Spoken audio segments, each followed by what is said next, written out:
નમસ્કાર વિદ્યાર્થી મિત્રો. આજે આપણે જે આપણો એક્ટિવ પેસિવ સિરીઝ ચાલે છે એની અંદર આપણે સૌપ્રથમ તો કર્તા અને કર્મ શોધવાની વાત કરી. એના પછી ક્રિયાપદમાં કેવી રીતે ફેરફાર કરવો, એના હકાર વાક્યો જોયા. આજે આપણે નકાર વાક્યો જોવાના છે કે નકાર વાક્યોનું પેસિવ કેવી રીતે કરવું, એમાં ફેરફાર કેવી રીતે થાય.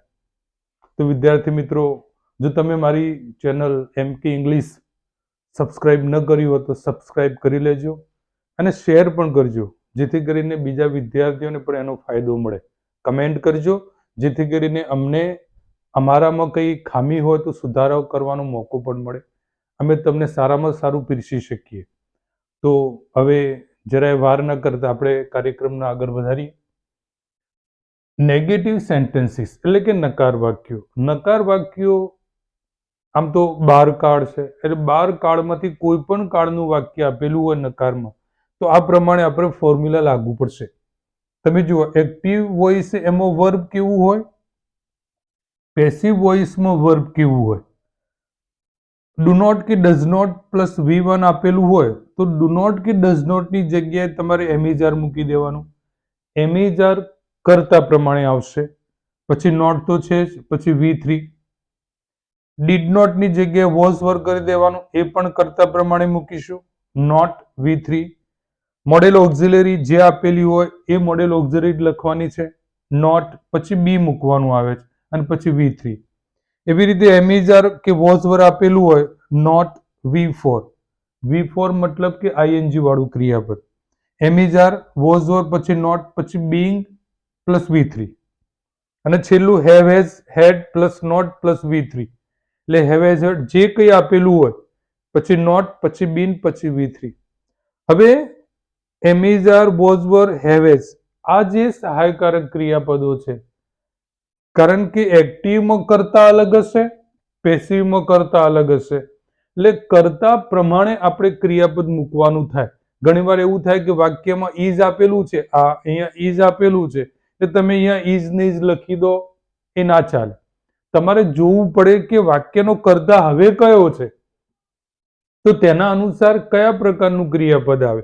તો અહીંયા જો કોઇન્સ આપેલું છે, એટલે આ એક વચન છે, આ બહુવચન છે, એટલે અહીંયા જે એમિઝાર ને વોઝ વર્ક, હેવ હેઝ છે એ કર્તા પ્રમાણે આવશે. તો આ બધા જ જે ફોર્મ્યુલા છે એ આપણે આ વાક્યો સમજીએ તો વાક્યોના આધારે વધારે ખ્યાલ આવશે. અહીંયા જુઓ, પ્રથમ વાક્ય છે, Sunil does not eat an apple. તો આમાં ક્રિયા કઈ છે? ઈટ. તો ઈટ ક્રિયા કોણ કરે છે? ડુઅર. એટલે કર્તા જે હોય, વાક્યનો જે કર્તા હોય એ ક્રિયા કરતો હોય, તો એ ક્રિયા કરે છે સુનિલ. હવે ઈટ ખાવું, શું ખાવું? તો એન એપલ. અને કર્મ હંમેશા ક્રિયાપદના પછી જ હોય છે, એટલે આપણને કર્તા મળ્યો અને કર્મ મળ્યું. કર્તા પણ એક વચન છે, કર્મ પણ એક વચન છે, એટલે એક વચન હોય એટલે ઇઝનો ઉપયોગ કરીએ છીએ. હવે ડુ નોટ કે ડઝ નોટની જગ્યાએ જો ડુ નોટ કે ડઝ નોટની જગ્યાએ એમિઝારનો ઉપયોગ થાય, તો એમિઝારમાંથી આપણે શું લેવાનું? તો ઇઝ. કરતા મૂકીશું એન એપલ, પછી ઇઝ, પછી નોટ. હવે જે ક્રિયાપદ આપેલું હોય કે જો આ ઈટ V1 છે, એનું આપણે V3 કરવું પડે, ઈટન.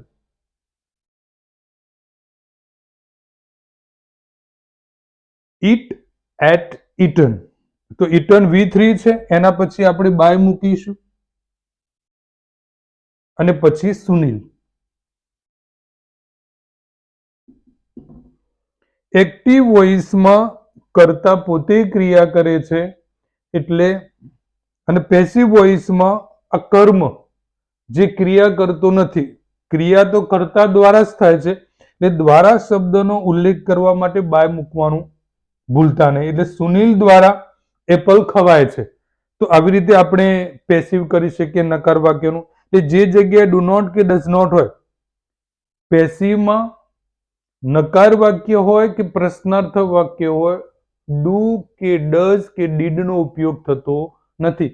એની જગ્યાએ તમારે એમિઝાર કે વોઝ વર્કનો ઉપયોગ કરવાનો થાય છે. તો an apple is not eaten by Sunil. હવે બીજું વાક્ય જોઈએ. They do not allow the children to use mobile. હવે આમાં ક્રિયા છે એલો, મંજૂરી આપવી. મંજૂરી કોણ આપે છે? દે. મંજૂરી કોને આપે છે? તો ચિલ્ડ્રનને. ધ ચિલ્ડ્રન કર્મ. એટલે ક્રિયાપદ પછી જ કર્મ હોય, બીજા વાક્યમાં ક્યાંય શોધવાનું નહીં કે ભાઈ એનાથી જંપ મારીને આગળ જતા રહ્યા. હંમેશા યાદ રાખવાનું કે કર્મનું સ્થાન હંમેશા ક્રિયાપદના પછી હોય. એટલે તમે આને પ્રશ્ન પૂછો વોટ થી કે હુમ થી, તો આપણને કર્મ મળી જાય. હવે કર્મના સ્થાને શું હોઈ શકે? પાર્ટ 1 માં આપણે ચર્ચા કરી હતી કે ભાઈ કર્મ અને કર્તાના સ્થાને કેટલા શબ્દો હોય. તો આપણને કર્તા મળ્યો અને કર્મ મળ્યું. કર્તા તરીકે કર્તા વિભક્તિ છે, કર્મ તરીકે નામ છે. એટલે નામનું તો એમને એમ જ રહેશે, પણ કર્તા વિભક્તિનું કર્મ વિભક્તિમાં રૂપાંતર કરવું પડે. તો કર્તા લખીએ આપણે ધ ચિલ્ડ્રન. હવે ડુ નોટ કે ડઝ નોટ હોય ત્યાં તમે જો એમિઝાર નો ઉપયોગ થાય છે. એટલે ચિલ્ડ્રન બહુવચન છે એટલે આર લખીશું, નોટ નું નોટ, અને આ અલવ જે છે એને ઈડી લાખવાથી V3 થાય. બાય. બાય પછી જે કર્તા છે એ કર્મના સ્થાને આવશે એટલે ધેનું ધેમ થશે અહીંયા. ધેમ. અને પછી અન્ય વાક્ય ટુ યુઝ મોબાઈલ. એકદમ સરળ છે, જરાય અઘરું નથી. ખાલી સમજી વિચારીને આ તમે ફોર્મ્યુલાને તમે યાદ કરી દો એટલે આપોઆપ બધા વાક્યો ઓટોમેટિકલી તમને આવડતા થઈ જશે.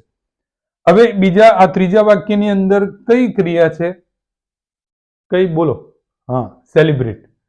હવે આ સેલિબ્રેટ ક્રિયા છે તો સેલિબ્રેટ કોણ કરે છે? વી. વેરી ગુડ, વી કરે છે. હવે આ સેલિબ્રેટ શું થઈ રહ્યું છે? તો દિવાળી. કર્મ મળ્યું. ક્રિયાપદના પછી જ કર્મ હોય.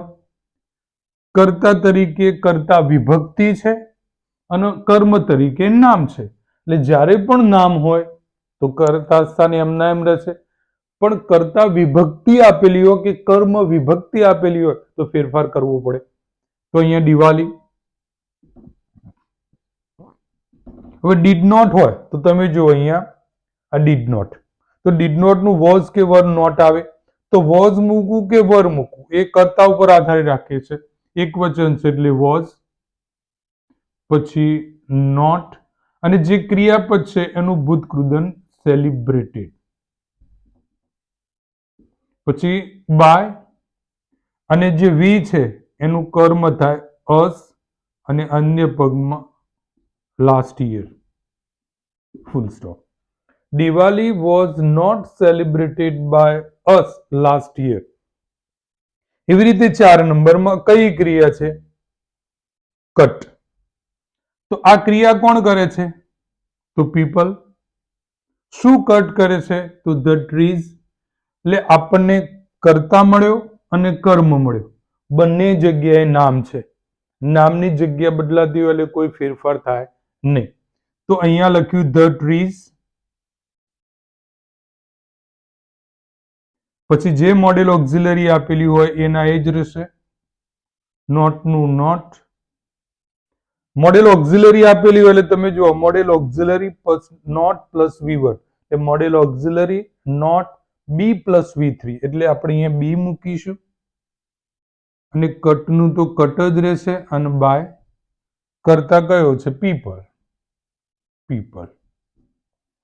વાક્યની શરૂઆત હંમેશા કેપિટલ લેટરથી જ કરવાની, યાદ રાખવાનું. તો the trees should not be cut by people. 5 નંબરનું વાક્ય, એમાં કઈ ક્રિયા છે? કલેક્ટ કરવાની. તો કલેક્ટ ક્રિયા કોણ કરે છે? તો હી. શું કલેક્ટ કરે છે? તો ધ કોઇન્સ. આપણને કર્મ મળ્યું.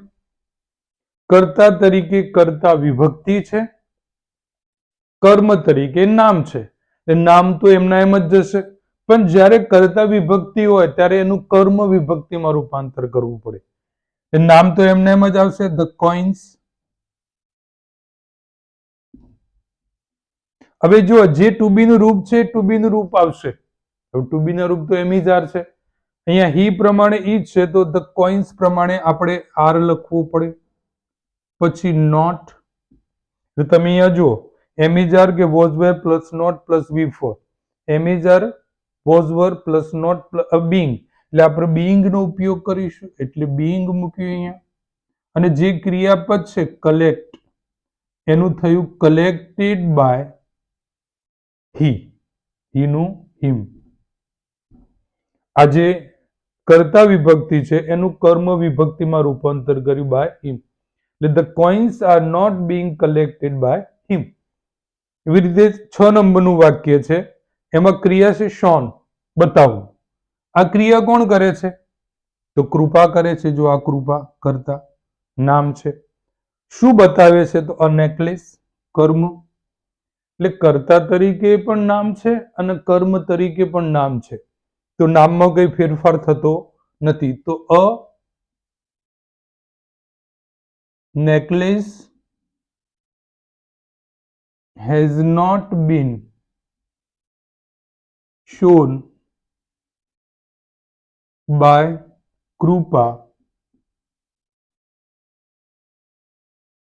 to her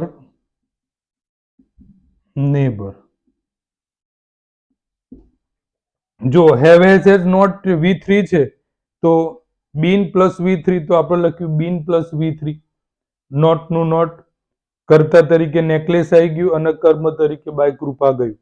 તો આવી રીતે વિદ્યાર્થી મિત્રો આપણે નકાર વાક્યોનું પેસિવ એકદમ સરળતાથી કરી શકીએ છીએ. માત્ર એટલું જ યાદ રાખવાનું કે એના જે ફોર્મ્યુલા છે એ ફોર્મ્યુલા મગજની અંદર ફિટ કરી દેવાની, તૈયાર કરી દેવાની, જેથી કરીને વાક્યને જોતાની સાથે જ ખબર પડી જાય કે આપણે પેસિવ કેવી રીતે કરવું છે. તો આ મહાવરો પણ તમે કરજો, જેથી કરીને જેટલો મહાવરો કરશો એટલું તમારું આ એક્ટિવ પેસિવ સારું બનશે. તો વિદ્યાર્થી મિત્રો, હવે પછીના લેક્ચરમાં આપણે પ્રશ્નાર્થક વાક્યો લઈને આવીશું, જેથી કરીને પ્રશ્નાર્થક વાક્યોમાં તમને જે કંઈ પણ તકલીફ હોય એનું નિરાકરણ આવી શકે. ફરીથી મારી MK ઇંગ્લિશ ચેનલને સબસ્ક્રાઇબ કરજો, શેર કરજો અને કમેન્ટ કરજો, જેથી કરીને આપણે સારામાં સારું કામ કરી શકીએ અને તમે એ કામને વધારે